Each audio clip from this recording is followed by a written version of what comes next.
This is yet another video in the series about the H&H dual chainring that I installed. If you haven't seen the other videos in this playlist, I recommend that you jump over and watch them. So this video is going to be about an Infield test, the first Infield actual practical riding test with the new Chainwheel, and I will give you my impressions based on that. But before I go into the route, I want to show you, just as a recap, what I installed and what it looks like. This is what it looks like. It's definitely looking a little bit smaller, but not by a long shot, a little bit smaller than the old 60-tooth chainwheel was. This is how far that chainwheel went. And because it wasn't something specifically designed for the Brompton, it's a good chain wheel, but it's not a specific thing for this bike. So it was scratching the paint a little bit. You can see that. With this new installation, I have no scratching. There's plenty of space there, and you can see that. And even when you switch over into the internal chainring, which is this one, it's really not bad. Although you cannot fold the bike. Here it is again. It is much smaller. It is smaller than anything the Brompton company is going to sell to you.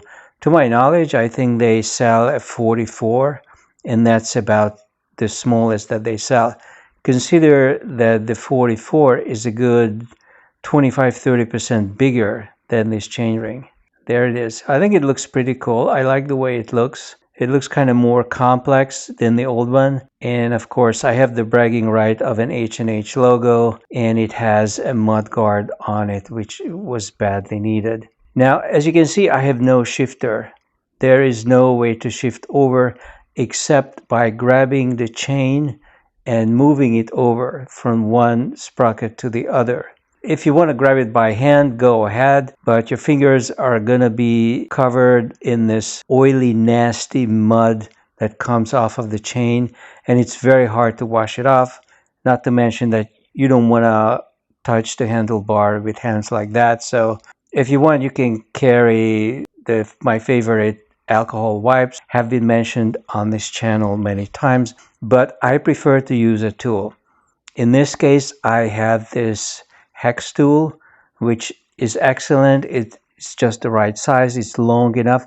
I grab this end of it and I reach in and grab the chain. And even if I drop the chain, which can happen, I can still fish it out and not have it touch my hand. When I'm done, I wrap this tool in a piece of Kleenex tissue and put it into my handlebar bag. And that's the end of it. I have no oil spreading either onto my finger or onto any part of the bike, really. The only downside of this kind of shifting, obviously, is that you have to get off the bike and spend a half a minute actually switching the chain, which gets tired after a while. This is not something you would want to do in an urban situation where you have to shift left and right. This is more like when you get to a hilly area or a rough terrain. And I'll show you the route. This is the route starting from Poughkeepsie.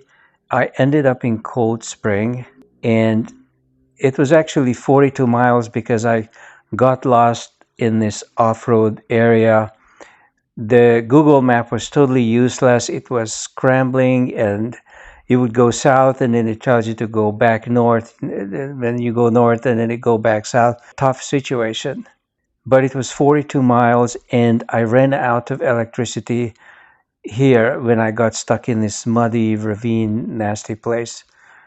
It was beautiful in a way, but definitely not a place I am familiar with, and I could not get out. So I basically ended up just going back to where I started and back on the road and go to Cold Spring like that. The first part of the route, I did not even record on video because I've done this many times. You might be familiar with it. I have done a number of shorts in this area. This is a trail based on an old railway that used to connect New York City with upstate. And it goes around the hilly place. This is really hilly. This whole area is extremely hilly. There were big hills here. I think this is the Bear Mountains, and east of the river, I'm not sure what it's called, there are all kinds of hills that have their own name. Like there was this Blue Hill, there's the California State Forest. The whole place is very hilly. And they eventually abandoned this route, and now this was the route actually. It goes around like this. And in retrospect, that's what I should have taken, because this is a shorter route but incredibly steep. And I'll show you how steep it is. See this elevation? This took out, I would say, half of my battery to get up here, and then there is another one. It goes a little bit down, but then it goes up again. So this was nasty. My battery ran out about here, and then I went back on the road, and I had to push the bike up. It's a 45-pound bike with the battery and everything on it, and I had to switch down to the smaller sprocket in the front, the 33 tooth sprocket, and that actually allowed me to navigate quite well, except if I had a really steep uphill. I had a couple of them in the beginning. I had to push it up. I just got off the bike and I pushed it. But other than that, well, obviously on the downhill, I did not need to pedal at all. And a heavy e-bike may be a liability on an uphill, but on the downhill, it actually moves faster because it has such a weight. I was on the greenway down here, and I used the 55. I did not switch down. Compared to the 60, obviously it was easier, and it still had plenty to cover higher speeds as well. So I really had no problem with it. I was very happy. And then I got on these back roads, also using the 55. And the back roads were quite charming. There was a little bit of the shoulder riding on major roads, but that was just a shorter part of it. That's the 376. Not much traffic, even though this was during a weekday. The beginning was like that when I left the trail, and then somewhere around here, I ended up in a much narrower road, and that was this. This road is a car road, but it's really not that different from a greenway. There is the occasional truck, but other than that, it's just really a beautiful back road environment, and I have shot a lot of videos. For the most part, I was on 55, so all the way down here, I did not change gears. Then when you continue down, it gets really hilly after a little while. And when it gets steep like this, that was when I got off the bike and I switched over to the 33. You can see that it's getting steep, and it just goes on and on. You can see how steep it is. And this was just one hill, and it continues, and maybe it goes downhill a little bit, but then it starts going uphill again. So I just left it on the 33 the whole way. When you take the downhill part of it, like you go uphill and then you go downhill, then you just leave it on the 33 and you descend. You don't need to pedal. I would say the 33 is good up to about 15 miles an hour. So theoretically, you could have a 33 single gear chainring if you wanted to and not switch over at all if you're not riding faster than 15 an hour, which is true of many people. And that's why the stock Brompton electric only has a 44, because the top speed is limited to 15 miles an hour with electric support. This is a beautiful area. You see some people on horses. There are many horses here. And I had to face some hills up here, but this is where the big hill started. After this point, it was just all really nasty uphills. And then I got lost in this wilderness. I'll show you that on the video. And after that, I got on this turnpike. And after a few uphills, it was all downhills, but I left the gears on 33 because I needed the 33 to climb up. But then it was all downhill. Like you go further down, it gets steeper and steeper. And I started gliding like crazy, not pedaling at all, just gliding at 20 to 25 miles an hour with no effort at all. Obviously, coming up, if you want to come up, that would be tough, especially without a battery. So what is my opinion about manual shifting? It certainly is way better than just not having the ability to have a smaller chainring. So compare it to riding on a 60 or even a 54 and not having the ability to shift over. I would take the manual shifting 100 times. Would I prefer, or am I going to install a shifter? Yes, I am, because it just makes everything much more efficient. Like on a downhill like this, if you want to take it at 35 miles an hour like a car, you can if you shift over. And you don't want to jump on and off the bike all the time to make the shift. So these are the videos I shot. This was like the very beginning of it. This is my new setup. I think it looks pretty good. I have it put on the bigger chain wheel, and for the most part that's what I used all the way down to the end of the greenway and even onto the main roads until the situation got really hilly. These are the back roads. This was once I got off the greenway, and then I stayed on the shoulder of a busier road, and then I ended up on this local road, which was really nice. Not many cars, but these are the hills you have to cross. You are surrounded by these hills, and there's no way to get around them. I'm still in the 54 at this point, but getting very close to the point where it's getting really steep. Like you can see it here that it's getting a little bit uphill. And so I ended up having to shift over manually. And here you see that I already shifted over manually onto the smaller ring, which is the 33. And there were some really nice horses here, but the moment I stopped by my bike, they started discreetly walking away. You see them walking away. I really would have liked to say hi, but I guess they are not that used to strangers. This valley is beautiful, but everywhere around you, you have high mountains.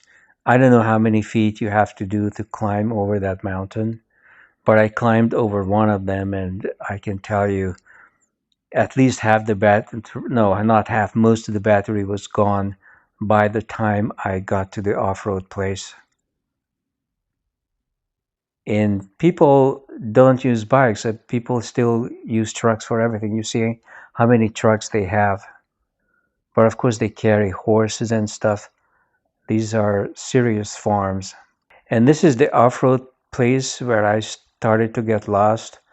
This is the initial phase where I still thought I knew what I was doing and that following the Google map was a good idea. It was actually not a good idea, especially not on an off-road. Not in an off-road environment.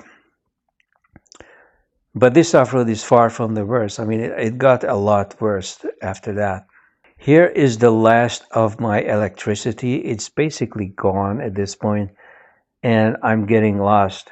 If I cross the bridge, Google says you have to come back. If I come back, it tells me to cross the bridge. So it was really aggravating, and I was getting scared because if you get caught in an environment like this after nightfall, that could get pretty hairy. And here you can see on the display that the battery is basically kaput. I only have a little bit. This is at 29 miles. So there is the battery. These last two, once you get to the last two, it starts flickering and screwing up. So you're basically done after 30 miles. And I still ended up riding the bike over to Cold Spring, which is a beautiful, beautiful old village with no modern buildings, no slum, no poverty. It's the people who live here must be living in heaven. But there are no grocery stores either, so you definitely have to have some kind of a vehicle for shopping to drive to the next town or the bigger town, I guess.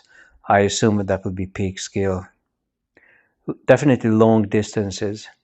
But you see, all of the houses are traditional and attractive looking. A really nice place. I'll probably come back sometime in the future, but not using this route. Climbing that hill was no joke. And this is the end of the trip.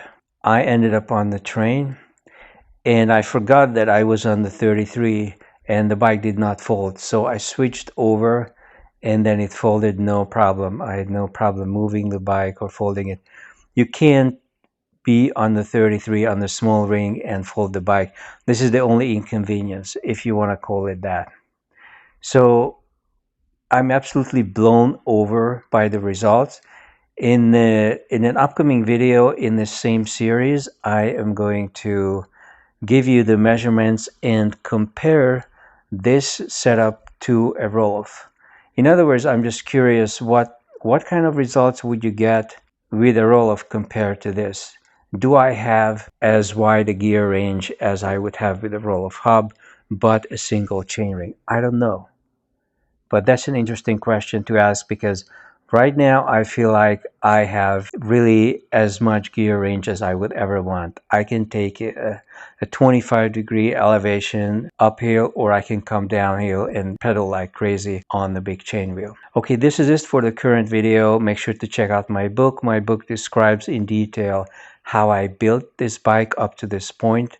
This new modification is just something additional.